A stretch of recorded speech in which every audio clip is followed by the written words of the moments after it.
Katika episode ya 3 tunakumbuka kuwa Blessed alipoingia kwenye hichi chumba alikutana na mdoli kwenye kitanda.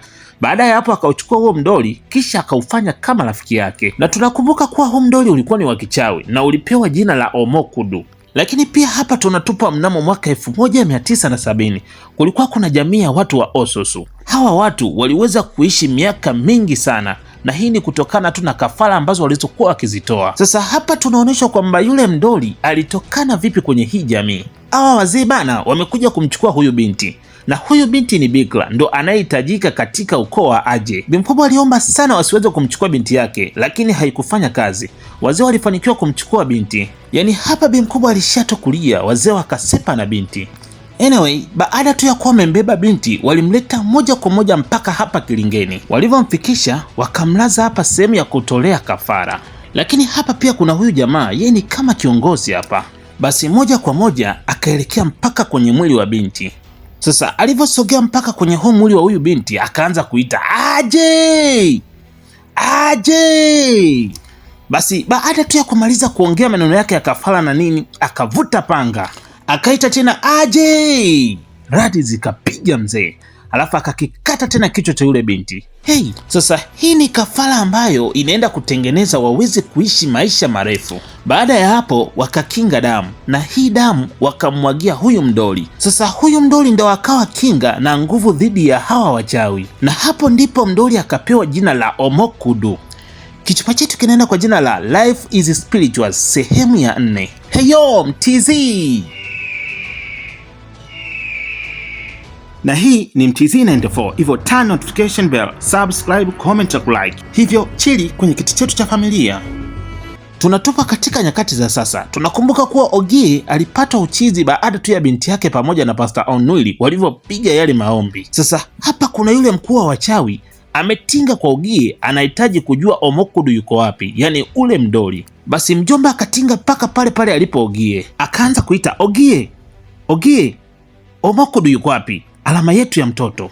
Akamwambia ulitoa hisia zako za kuzaa kwa ajili ya Aje, ili mradi tu kumlinda mtoto wako. Wewe ni mbinafsi wa kiasi gani? Uko wetu unateseka kwa sababu ya kulinda chako, na sasa angalia ilivyo kugharimu. Ikasikika sauti ikisema yote yataanguka. Hey, mjomba akanyanyua kiganja chake kisha akamwekea kichwani Ogie. Hapo ndipo kuna maono yakaanza kuonesha alipo Omokudu. Hii ni kumbukumbu ambayo ilikuwa nakuja kwa Ogie ili mjomba aweze kujua Omokudu alipo. Lakini kwa mara ya kwanza akashtuka, hakupata picha kamili.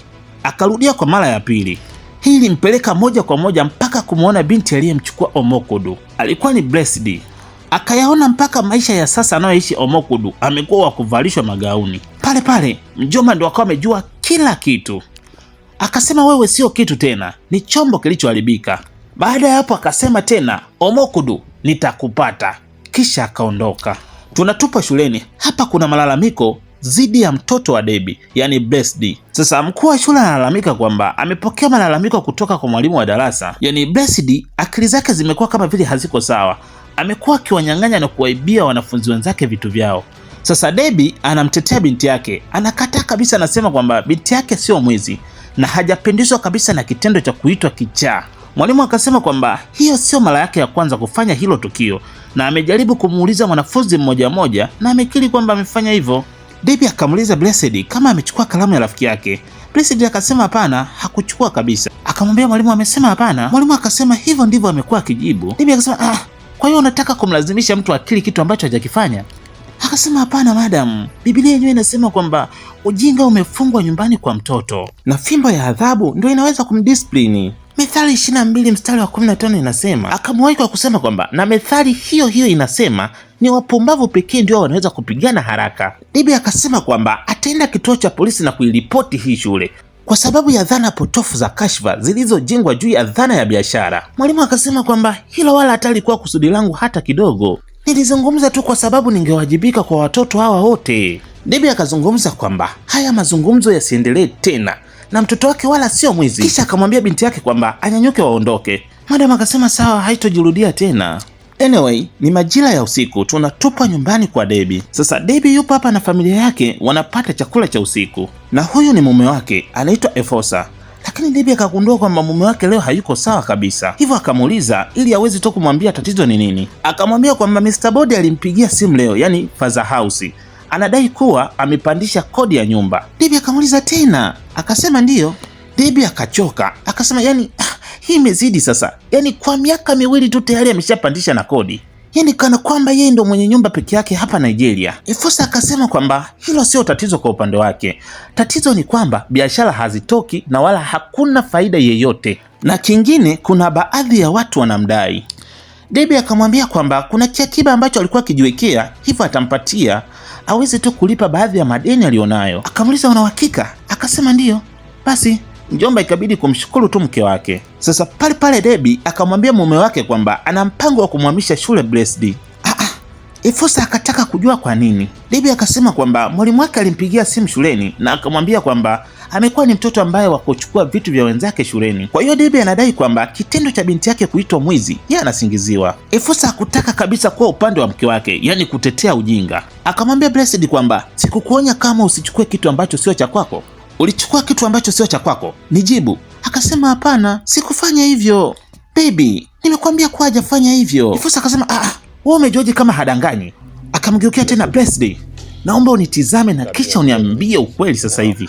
Ulichukua chochote ambacho sio cha kwako? Blessed akakataa kama vile anataka kulia kabisa. Akamwambia acha kulia na uende chumbani kwako. Alimtimua na akaondoka. Unaambia Blessed aliingia chumbani kwa hasira, hakupenda kabisa kitendo ambacho baba yake amemfanyia. Sasa alichokifanya, akauchukua mdoli wake akaulaza pembeni na yeye akajifunika shuka kisha akalala. Sasa wakati amelala, taa ikajizima, mara ikajiwasha. Lakini cha ajabu, yule mdoli alipokuwa amemlaza hayupo, yupo upande mwingine kabisa. Lakini akahisi tu kwamba pengine labda usingizi ndio ulimpitia akasahau kumweka. Akamchukua akamlaza pale pale tena. Amerudi tena kulala, taa ikajizima, tena ikajiwasha. Ile anajigeuza hivi, akashtuka huyo. Anashangaa tena huyu mdoli amerudije hapa. Mara sauti ikasikika ikisema, Blessed, ni mimi rafiki yako, usinitupe mbali. Hii kitu ilimshtua kinyama. Ikabidi akimbia na kuanza kuita, baba, baba. Akatoka nje. Blessed akaja speedometer mpaka kwa baba yake. Akamkuta baba yake anazungumza na simu. Akanamwambia kwamba baba, mdoli.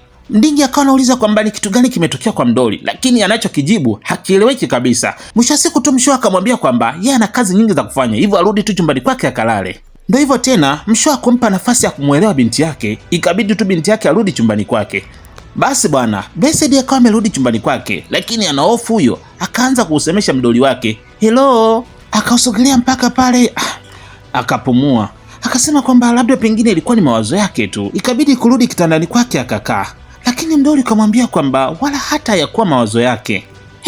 Akashtuka. Mdoli kamwambia kwamba huna haja ya kuniogopa, sawa? Nataka tuwe marafiki, tafadhali nichukue. Usijari, sitakuumiza. Basi akapeleka mkono taratibu kisha akauchukua ule mdoli. Mdoli ukasema kwamba niahidi kwamba nitakaa na wewe na kukuonyesha upendo milele. Na ndipo mdoli ukasema, tafadhali nataka kukuomba kitu.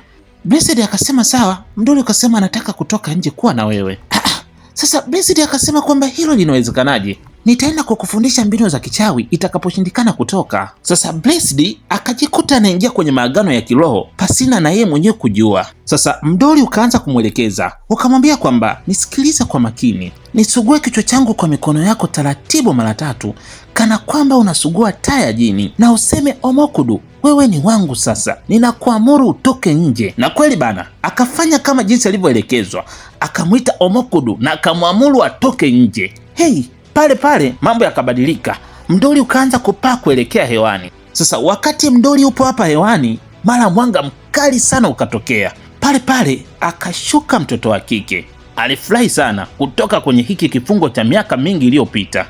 Blessed akasema kwamba ameipenda necklace yake. Omokudu akasema asante na akasema kwamba kwa kuwa umenisaidia, basi wewe ni wangu kuanzia hivi sasa na mimi ni wako. Kisha akamwambia kwamba watakuwa marafiki milele na atamlinda kwa kila kitu. Kisha akamwahidi kuwa atampatia nguvu pamoja na mamlaka na atazifahamu siri zote za ulimwengu wa roho.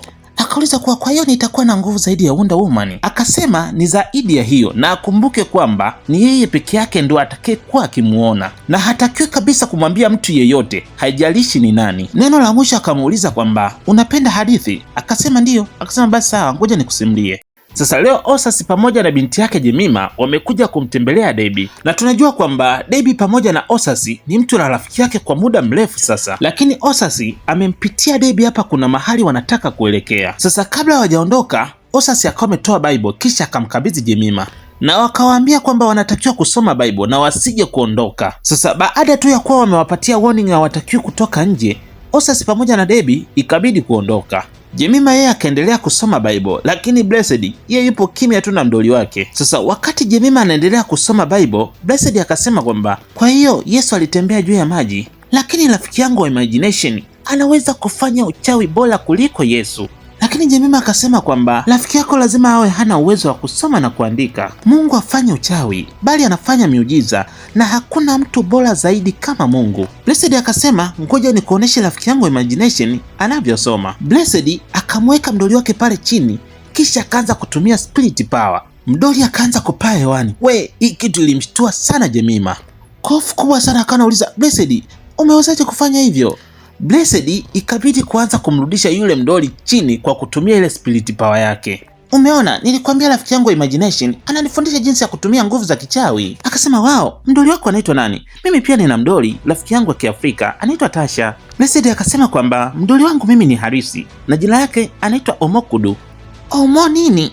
Omokudu. Jemima akasema kwamba kwa nini umempatia jina baya mdoli wako mzuri? Blessed akasema kwamba hakumpatia hilo jina yeye, bali alijipatia mwenyewe, na hilo wala hata alijali. Anachojali ni kwamba ana nguvu, pia anaweza kuzungumza. Na unajua nini? Hata aliniambia kuwa angeipa familia yetu pesa nyingi sana. Kwa hivyo alinifanya niweze kuingia kwenye agano na yeye. Jemima akauliza, agano ni nini? Akamwambia agano ni ahadi kali, yani kama hii huwezi kuivunja. Sasa Blessed akamwambia Jemima kwamba kuna kitu anataka kumuonyesha. Akachukua tableti. Sasa akamfungulia kisha akampatia Jemima kumuonyesha. Zilikuwa ni video za kikubwa. Jemima alikataa kabisa. Blessed akawa anamwambia kwamba endapo kama atatizama hizo video basi zitampa nguvu zaidi. Jemima aligoma kabisa. Hakutaka kabisa kutizama hivyo vitu. Lakini punde wazazi wao wakawa wamefika. Chapu na haraka sana Blessed ikabidi kuificha ile tableti. Sasa kuna siku Efosa akiwa chumbani kwake hapa alifungua kabati kwa ajili ya kutafuta nguo ya kubadilisha.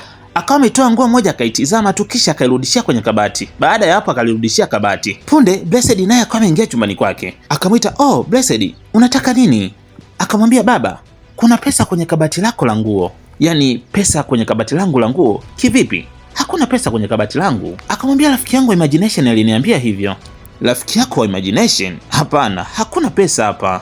Mwisho akaona tu kama vile dogo kapagawa nini. Basi Blessed ikabidi kuondoka. Sasa wakati Blessed ameondoka, Efosa ikabidi kwenda kulifungua kabati. Alishtuka, Jesus.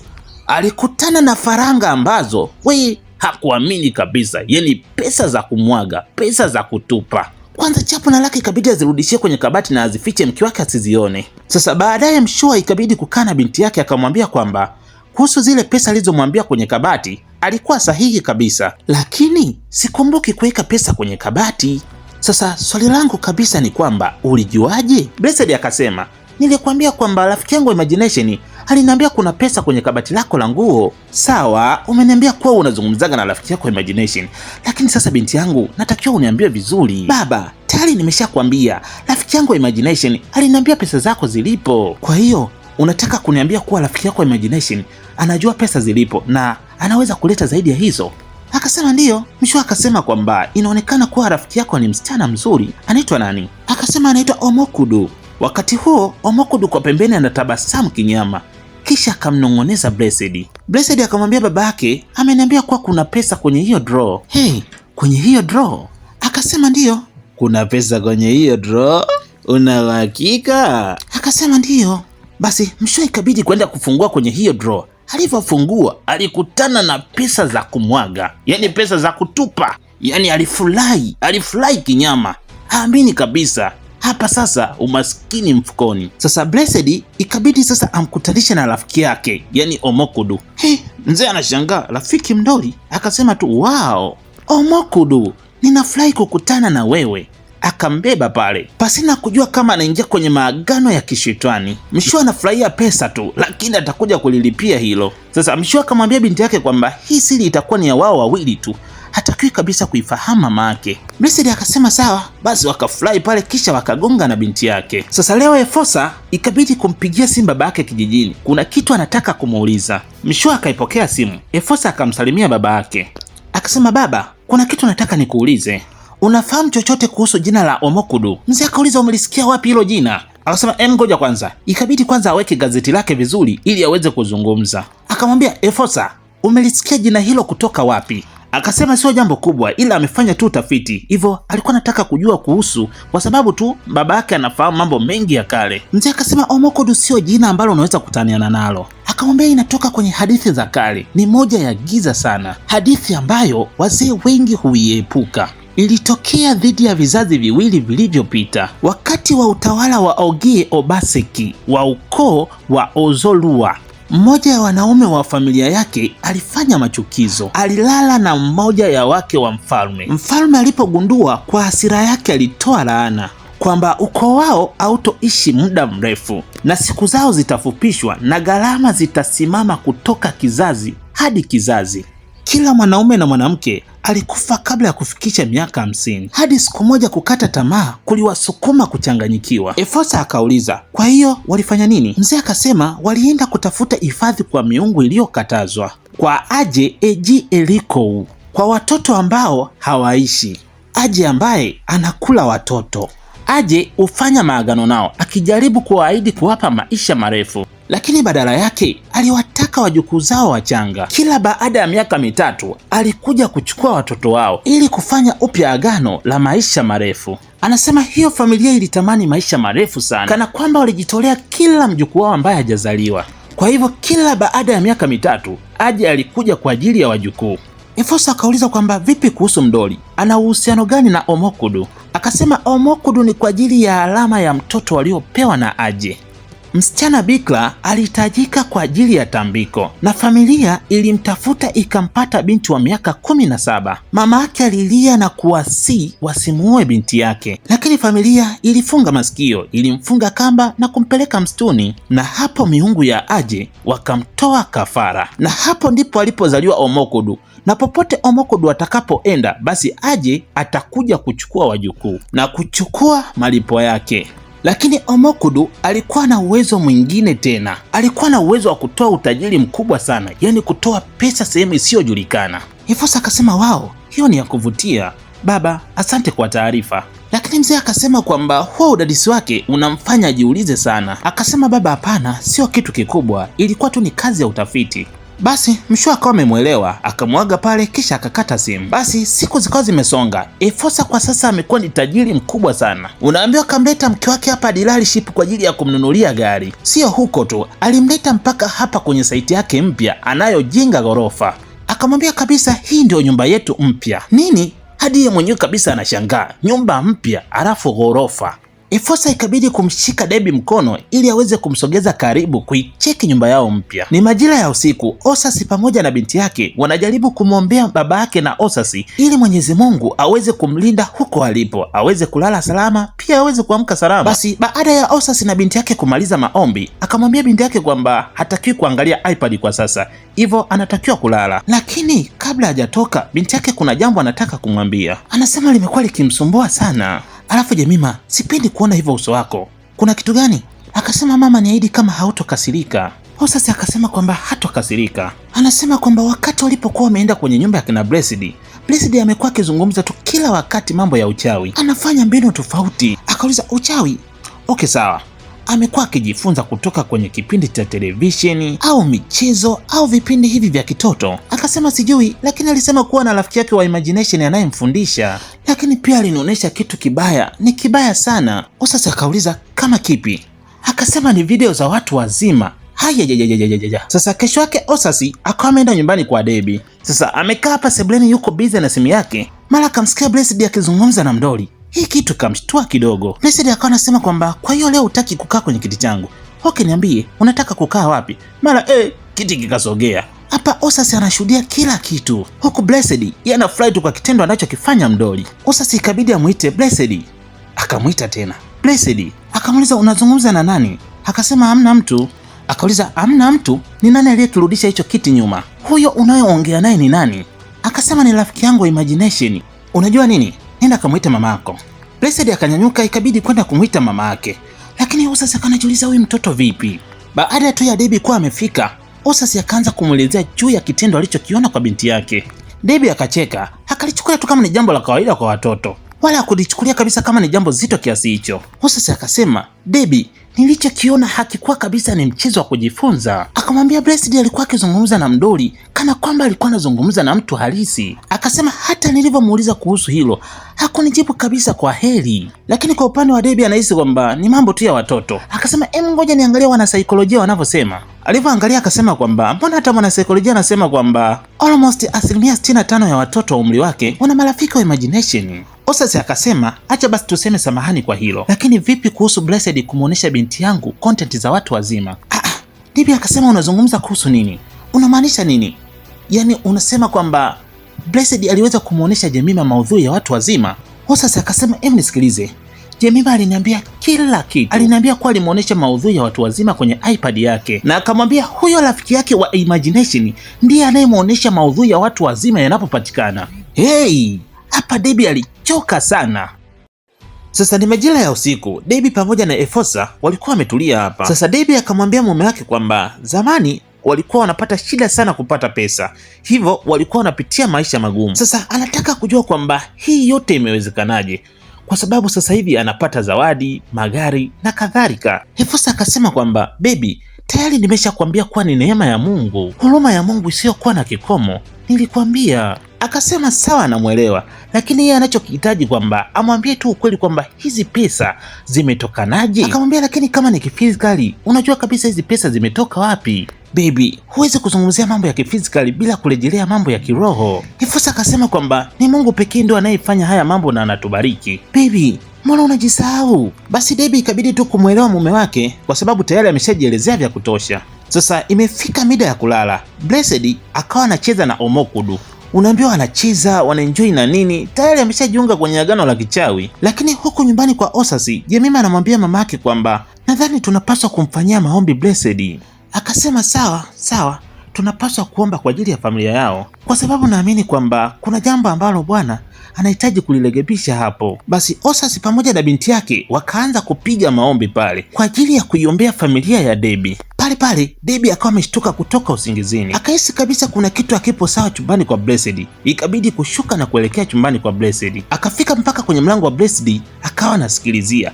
Wakati huo Blessed pamoja na Omokudu bado wanaendelea kuyadigi. Debbie akafungua mlango, akamkuta Blessed yupo kwenye harakati za kudansi. Akamwita Blessed, nenda ukalale. Pale Omokudu akamwachia Blessed, akaenda kupanda kitandani. Basi baada tu ya Debbie kuwa amehakikisha binti yake amepanda kitandani, akafunga mlango kisha naye akarudi chumbani kwake. Sasa kesho yake asubuhi Efosa alikuwa anazungumza na mchungaji hapa. Anadai kwamba amemtumia Naila milioni 100 kwa sababu tu ya kurudisha shukrani kwa Mwenyezi Mungu kwa ajili tu ya baraka alizopewa na Mungu. Anaishi maisha mazuri, amepewa nyumba na kila kitu. Alikuwa ni Pastor Anueli. Anasema kwamba ingawa ana appreciate hicho alichokifanya, lakini hawezi kukipokea. Anasema anajitahidi sana kukubali moyoni mwake, lakini hawezi kukubali kupokea mbegu. Efosa akawa anajaribu kumshawishi, lakini hakukubali kabisa. Akasema pesa ambazo hazinaga mzizi, yani ambazo hazijulikani zilipotokea, huwa hazinaga amani. Pastor Anueli akamwambia neno la mwisho Efosa anatakiwa kuwa makini, yani kuwa makini, hivyo akamsii achukue tahadhari mapema. Sasa ni usiku wa mbalamwezi, Omokudu ameenda kuonana na wakuu. Mzee akasema, Omokudu, naona umetoka gerezani. Akasema ndiyo, na sitaweza kurudi kamwe, na nimekaribishwa katika familia ya Asemotasi. Na anasema kabisa wamemkaribisha kwa mikono miwili na amepata rafiki mpya ambaye anaitwa Blessed. Mzee akasema, unajua utajiri wa giza wanaoutumia, pesa wanazotumia kwa wingi, unajua wanadaiwa kafara. Madeni yameanza. Akasema anajua hakuna mtu anayeweza kutumia pesa kutoka kwako bila malipo. Tamaa yake imefungua mlango na kiburi cha maisha kimefanya awe mtumwa wa roho yake. Mzee akasema tunakuja kwa ajili ya roho zao, kafara lazima itolewe. Hakuna mtu atakayeonja utajiri wetu bila damu. Kisha wakacheka sana. Sasa baadaye Omokudu akamwambia Blessed kwamba sasa ni wakati. Akauliza wakati wa nini? Akamwambia wakati wa baba yake kufa.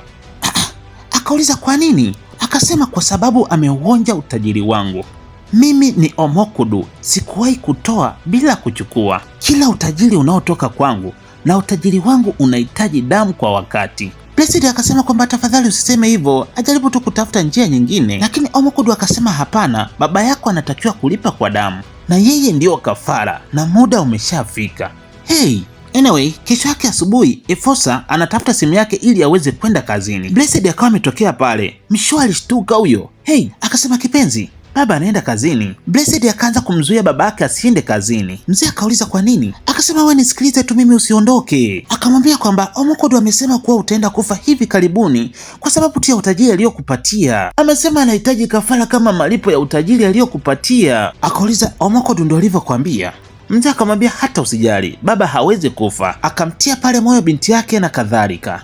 Basi mshua moja kwa moja mpaka kwenye hii hoteli, maana ana kikao cha kazi. Kwanza kafika, kasimama hapa nje, maswali mengi kichwani. Ikabidi ashike simu yake, kisha akampigia baba yake kwa sababu kuna kitu anataka kumuuliza. Kweli bana, mshua akawa amepokea simu. Efosa akasema kwamba baba, kuna kitu nataka nikuulize. Akasema najua uliniambia kwamba Omokudu anaweza kutoa utajiri kulingana na mhusika. Sasa mzee akawa anajiuliza kwa nini anamuuliza kitu kama hicho. Lakini baba, kuna kitu nahitaji kujua. Akataka kujua kwamba Omokudu anatoaje utajiri wake. Akamwambia wale anaowapatiaga utajiri huwa hawaishi miaka 5 hadi miaka 10 kwa sababu hawezi kuleta utajiri. Kafara za binadamu lazima zitolewe. Jesus! Wait, kwa hivyo uhai lazima utolewe kama malipo ya utajiri? Akamwambia ndiyo, yeyote atakayeutumia atalipa kwa damu. Mzee akauliza vipi kuhusu mke wako?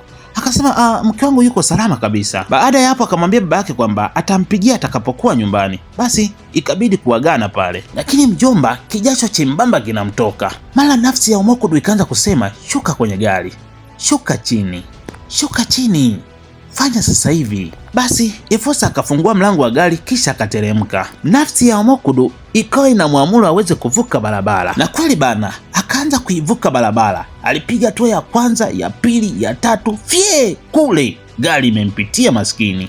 Hii ndo inaitwa tamaa mbele, mauti nyuma. Efosa alikufa pale pale. Sasa kuna askari ambaye anafanya upelelezi juu ya kifo cha Efosa. Anadai kwamba ameangalia picha kwenye CCTV kamera karibu na makutano ambapo ajali imetokea, lakini hakupata mtu yeyote aliyemgonga mume wa Debbie, na hata walijaribu kumuuliza shahidi aliyeshuhudia lile tukio. Alisema kuwa ile gari iliyomgonga mume wake haikuwa kabisa na mtu ndani. Hey, akauliza kivipi? Unaongea kuhusu nini? Afande akasema hata yeye mwenyewe afahamu kwa sababu ni tukio la ajabu sana, lakini hata hivyo bado wanaendelea na uchunguzi, na akaahidi kwamba atakuja na taarifa kamili haraka iwezekanavyo. Basi baada tu ya hapo akawaaga kisha akaondoka. Lakini Jemima naye akaja kumpa pole Blessed kwa kifo cha baba yake, kisha akamwambia kwamba yeye na mama yake watakuja kumtembelea kila wakati. Blessed akasema najua kwa nini baba yangu amekufa. Nini? Kwa nini alikufa? Akasema haikuwa ajali, na mfahamu aliyemuua babangu, nitaenda kukuambia. We, ngoma ikatokea. Omokudu akampa ishara hatakiwi kabisa kuzungumza chochote tena, akamwonyesha ishara kwamba atamuua. Jemima akamwita sana, ikabidi tu mpaka amshike, ndo akashtuka. Sasa akamuuliza una shida gani? Utaenda kuniambia hicho kitu? Akasema hapana, usijali, nilikuwa natania. Akamuuliza una uhakika? Akasema ndiyo. Omokudu alimkasirikia sana Blessed, lakini Blessed akamwambia Omokudu kwamba amwache, amechoka kabisa na haya maagano, yani kachoka na kila kitu. Akamwambia nyamaza mtoto mjinga wewe. Akasema ataenda kumwambia mama yake amechoka. Sasa ile anataka kukimbia kuondoka, Omokudu akaufunga mlango kwa kichawi, tena akauloki kabisa. Mara vu akamtizama kisha akacheka kwanza, akamwambia wewe mtoto ni mpuuzi sana, hawezi kukimbia kutoka kwangu. Pale pale Omokudu akabadilika, ukatoka moshi mweusi, kisha akamtumia Blessed. Hey, mlango ukafunguka wenyewe. Blessed akawa amening'inizwa juu. Pale pale akabadilika, akawa kama vile kiumbe cha ajabu, kisha akatupwa chini. Hey. Lakini Debbie alisikia sauti ya mtoto wake akipiga kelele. Chapu na haraka ikabidi kuwahi. Anamkuta Blessed tayari kazima. Akajaribu kumwamsha, kumuongelesha, lakini wapi, Blessed kimya. Sasa ilibidi Chapu na haraka kumwaisha hospitalini kwa ajili ya vipimo zaidi. Dokta akawasalimia pale, lakini Blessed hazungumzi, sauti wala haitoki. Yani hapo alipo Omokudu yupo mwilini mwake. Dokta anasema kwamba amejaribu kufanya vipimo, inaonekana kabisa hana shida yoyote, na upande wa afya yuko vizuri kabisa. Akasema pengine inawezekana kuwa ni msongo wa mawazo kwa sababu ya mambo yote aliyoyapitia hivi karibuni. Akasema pia kuna dawa ambazo amemwandikia ambazo zitaweza kumsaidia, na anasema kuwa ana uhakika tu atakuwa sawa. Sasa alichokifanya Debbie, ikabidi kwenda kumleta Pastor Onwili kwa ajili ya maombi zaidi. Sasa Pastor Onwili akamsogelea Blessed, kisha akawa anamtizama, akasema amepagawa na pepo. Mungu wangu. Akamwita Blessed. Blessed akasema hawezi kuongea, hawezi kuzungumza kwa siku sasa. Akasema tulia. Alipotajwa tu jina la Yesu akasema hapana, usiniite jina langu. Pale pale Pastor Onwili akaanza kupiga maombi kuzitoa roho chafu, pepo ambalo lililomvaa. Blessed akaanza kucheka, akawa anasema kwamba nimepona sauti yangu. Maravu akanyanyuka pale pale, kisha akamsogelea Pastor Onwili. Pastor Onwili akaanza kunena Kiruga. Blessed akamtizama mama yake, akaita mami, nimepona. Akamwita mama yake amsogelee, si akataka kumsogelea. Pastor Onwili ikabidi kumzuia, akasema amepona, anaongea. Akaenda kumkumbatia, alichokutana nacho, alipigwa roba hiyo, akamtupa chini na ubishi ukaisha. Anaam. Sasa pale pale Pastor Onwili akaanza kupiga maombi, akaanza kukemea. Alipiga maombi mpaka ile roho ya kishetani ikaanza kupiga kelele, piga sana kelele, akaiamuru itoke, na kweli ikaanza kuchomoka. Akapiga moja tu, kwa jina la Yesu, toka. Pale pale Blessed akaenda chini na nafsi ya Omokudu ikachomoka pale pale kwenye mwili wa Blessed. Kwanza hivi sasa Blessed hana tena pepo, yuko huru kabisa. Ikabidi tu kumnyanyua pale, kisha wakaanza kumshukuru Mungu kwa miujiza aliyowatendea.